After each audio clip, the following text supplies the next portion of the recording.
కౌశిక్ యాక్చువల్గా ఇప్పుడు కొంచెం నడుస్తుంది ట్రెండ్ ఏంటంటే కొంచెం లౌడ్ మ్యూజిక్ నడుస్తుంటుంది. ఎంత ఎక్కువ సౌండ్స్ వస్తుంటే అబ్బా చాలా బాగా బ్యాక్గ్రౌండ్ స్కోర్ ఇచ్చారు అని అలా అనిపిస్తుంటుంది. పైగా ఇంకా హర్రర్ సినిమా అంటే ఇంక చెప్పక్కర్లేదు. బట్ ఈ ట్రైలర్ వరకు చూసుకుంటే మీరు ఆ లెవెల్ కొంచెం తక్కువగానే ఉన్నట్టు అనిపించింది. అంటే మీరు ఎక్కువ ఆ లౌడ్కి దూరంగా వెళ్దామని ఏమైనా అనుకున్నారా ఏంటది? అంటే జనరల్గా టోనల్ కలర్, ఇన్స్ట్రుమెంటల్ కలర్ బట్టి ఒక్కోసారి పర్కషన్స్ ఎక్కువ ఉన్నా కూడా ఇప్పుడు మ్యూటెడ్ పర్కషన్స్ అని అలా కొన్ని ఉంటాయి అన్నమాట. సో అవి ఏం చేస్తాయంటే ఆ ఇంపాక్ట్ఫుల్గా స్టోరీ ఏంటి, స్టోరీకి ఎలా ఇన్ఫ్యూజ్ చేయాలి, స్టోరీని డీవియేట్ చేయకూడదు మ్యూజిక్ అనుకునేది నేను ఎప్పుడూ అనుకుంటూ ఉంటాను ఎప్పుడైనా చేస్తున్నప్పుడు. సో స్టోరీ డీవియేషన్ సీన్ ఒకవేళ ఏమైనా ఇంటెన్స్ సీన్ జరుగుతున్నప్పుడు పర్కషన్ కానీ ఇలాంటి ఎలిమెంట్స్ కానీ హెవీగా ఉన్నప్పుడు సీన్ మీద కాన్సన్ట్రేషన్ కన్నా మ్యూజిక్ మీద కొంచెం ఎక్కువ కాన్సన్ట్రేషన్ వెళ్తే మేబీ అందులో కన్వే చేయాలి అనుకున్న ఐడియాలజీ, డైరెక్టర్ అనుకున్న ఐడియాలజీ కొంచెం మిస్ అవ్వచ్చు. సో అది ఇన్ఫ్యూజ్ చేస్తూనే పర్కషన్ అవ్వచ్చు, లేకపోతే ఏ ఇన్స్ట్రుమెంట్ అయినా ప్రాపర్గా దానిలో బెడ్లో ప్లేస్ అయి ఉండాలి. సినిమాని ఎప్పుడు డీవియేట్ చేయకూడదు మ్యూజిక్ అనేది ఎప్పుడు పెట్టుకుని ఉంటా నేను జనరల్గా. సో అలా ట్రై చేసినట్టు. బట్ ఇన్ఫ్యాక్ట్ లౌడ్నెస్ కూడా అంటే డిపెండింగ్ ఆన్ సీన్ బట్టి కూడా ఒక్కోసారి మారుతూ ఉంటాయి కదా.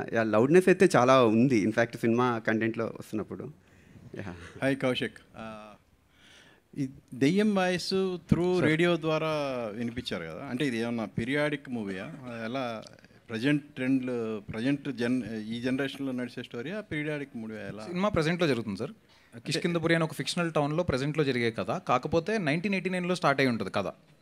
ఈ కథకి రూట్స్ 1989లో స్టార్ట్ అయి ఉంటాయి అనమాట. సో అందుకని రేడియో అనే బ్యాక్డ్రాప్ తీసుకున్నాం. ఓకే సార్, మ్యూజిక్ డైరెక్టర్ గారు, హీరో గారు డైలాగ్ చెప్పింది చాలా బాగుంది సార్. ఆ ఎమోషన్ ట్రైలర్లో చూసినప్పుడు డైరెక్టర్ అండ్ మ్యూజిక్ ఇద్దరు కలిసి చెప్పాలి దీనికి ఆన్సర్. మ్యూజిక్ బాగా ఇచ్చారు, ఎక్కువ సౌండ్ వచ్చేసింది. సార్ ట్రైలర్ డైలాగ్ చెప్పినప్పుడు అహం శివో అహం బ్రహ్మాస్మి అన్నట్టుగా బిల్డప్ మృత్యు, అది వాయిస్ సరిగా ఇవి డామినేట్ చేసింది. మ్యూజిక్ అంత స్పష్టంగా వినపడలేదు అంటే నాకు అనిపించింది. మీకేమైనా అనిపించిందా లేదా? ప్రేక్షకులు ఎలా ఉంటుంది? మ్యూజిక్ బాగా డామినేట్ చేసిన డైలాగ్ని మీరు అబ్జర్వ్ చేశారా?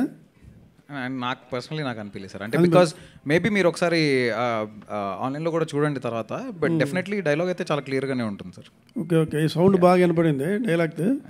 ఇంకోటి ఏంటంటే సైలెన్స్తోనే హర్రర్ని జనాల్ని చంపేయచ్చు కదా, అంత సౌండ్ అవసరమా? హాలీవుడ్ సినిమాల్లో చాలా పొలైట్గా ఎక్కడ పెట్టాలో అక్కడ పెడతారు కదా. అదేనండి యాక్చువల్లీ డిఫరెంట్ కైండ్ ఆఫ్ పర్స్పెక్టివ్తో ఒక హర్రర్ అనేది ఒక ఇన్స్ట్రుమెంటల్ కల్చర్ నుండి మీరు అన్నట్టు సైలెన్స్ కూడా చాలా ప్లేసెస్లో ఉంది. బట్ ట్రైలర్ అనగానే కొన్ని ప్లేసెస్లో ట్రాన్సిషన్ సౌండ్ డిజైన్కి ప్రామినెన్స్ ఇస్తూ కొంచెం బ్లాస్ట్లు కానీ అవన్నీ అవుతున్నప్పుడు సౌండ్ డిజైన్ ప్రామినెన్స్ ఇస్తూ అట్ ది సేమ్ టైం అంటే ట్రైలర్ అనగానే ఒక ప్యాక్డ్ కంటెంట్ కదా. సో దానిలో ఒక ఎపిక్ మూమెంట్స్ ఏంటి, ఒక విజువల్ ఎపిక్ మూమెంట్కి how we're able to convey the emotional depth ఒకటి మ్యాటర్స్ అవుతుంది. ఇప్పుడు హర్రర్లో ఇందులో ఒక ఎమోషనల్ డెప్త్ కూడా ఉంది. అండ్ దాంతోపాటు సైలెన్స్ డెఫినెట్లీ కొన్ని ప్లేసెస్ థియేట్రికల్గా ఉన్న స్కోర్లో అయితే సైలెన్స్ చాలా ప్లేసెస్లో ఉంటుంది. ఆల్ ది బెస్ట్ హీరో గారు, all the best. Thank you sir. Saaho గారు అండ్ ద హోల్ టీమ్ చాలా బాగుంది. మీ ట్రైలరు చాలా ఇన్క్విజిటివ్గా ఉంది, ఇంట్రిగ్యూయింగ్గా ఉంది.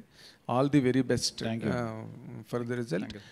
కాకపోతే ఇప్పుడు మీరు చేసే సినిమాల మోడల్లో లైలా చేశారు గతంలో, అండ్ ఇప్పుడు చిన్న సినిమాలు లేదా ఒక మోడరేట్ బడ్జెట్స్లో ఫిల్మ్స్ కనుక తీసుకుంటే అంటే హీరోకి నచ్చింది కదా, ఎలాగా డైరెక్టరు ఒక కథని ఒప్పించుకుని వచ్చాడు ఒక కాంబినేషను అని చెప్పి చేస్తున్న సినిమావా ఇది? అండ్ మీకు కంప్లీట్గా కథ మీద అథారిటీ ఉండి ఈ కథ గ్యారంటీగా బాగుంటుందని చేస్తున్న సినిమా సార్ ఇది? లేదండి, ఫస్ట్ కథ నాకే చెప్పాడు డైరెక్టర్, చెప్పాకే తర్వాత హీరో గారు చెప్పారు. సో నాకు బాగుంది అన్నాక అప్పుడు మేము ఏ హీరో చేస్తే బాగుంటుంది ఇన్ ఆప్షన్స్లో అలాగే వెళ్ళారా శ్రీనివాస్ గారికి? ఓ వాళ్ళిద్దరు మీ దగ్గరికి రాలా? లేదు సార్, ఫస్ట్ సాహు గారికి చెప్పారు. సాహు గారికి చెప్పారు. అండ్ శ్రీనివాస్, ఈ హారర్ ఫిల్మ్స్కి ఎంత గొప్ప నటుడు నటించినా ఫైనల్గా the element of horror takes the lead. Hero zero అయిపోతాడు అక్కడ, అంతా హారరు దెయ్యమే కనిపిస్తుంటుంది సినిమా అంతా. ఇందులో what will you score as a hero? I didn't understand really. ఎందుకంటే నువ్వు చాలా తాపత్రయపడుతుంటావు కదా, పెద్ద హీరో అవ్వాలి, గొప్ప హీరో అనిపించుకోవాలనే ఒక స్ట్రగుల్ ఎక్కువ ఉంటుంది నీలో. What will you achieve from this? అంటే సార్ ఇప్పుడు అన్ని కైండ్ ఆఫ్ సినిమాలు చేస్తేనే మనం ఆ స్థాయికి వెళ్తాం సార్. అన్ని రకాల అంటే ఈ కుర్రాడు ఏ కథలన్నీ చేయగలుగుతాడు. ఇప్పుడు మీరు ఒక అజయ్ దేవ్ గారిని ఇలా చూసుకుని శైతాన్ చేస్తారు, సూర్యవంశీ చేస్తారు, సింగం కూడా చేస్తారు. సో అన్ని రకాల సినిమాలు ఒక యాక్టర్గా మనం చేస్తేనే మనం ప్రూవ్ చేసుకోగలుగుతాం సార్. సో ఇప్పుడు నేను రాక్షసుడు లాంటిది చేశాను, సీత చేశాను. సో నాకు ఇలా కొత్త కొత్త స్పేస్ ఆఫ్ సినిమాలు, కొత్త జోనర్లు ఎక్స్ప్లోర్ చేయడం చాలా ఇష్టం సార్. బట్ మీరు సెప్టెంబర్ 12th రోజు ఈ సినిమా చూసిన తర్వాత మీరు అంటారు, ఓ ఎందుకు చేసావా అని మీరే నన్ను అడుగుతారు. However, మీ ఫోన్ కోసం వెయిట్ చేస్తుంటాను. all the very best. God bless you. Thank you All sir. the very best. Thank you sir. Thank you so much అండి. థ్యాంక్స్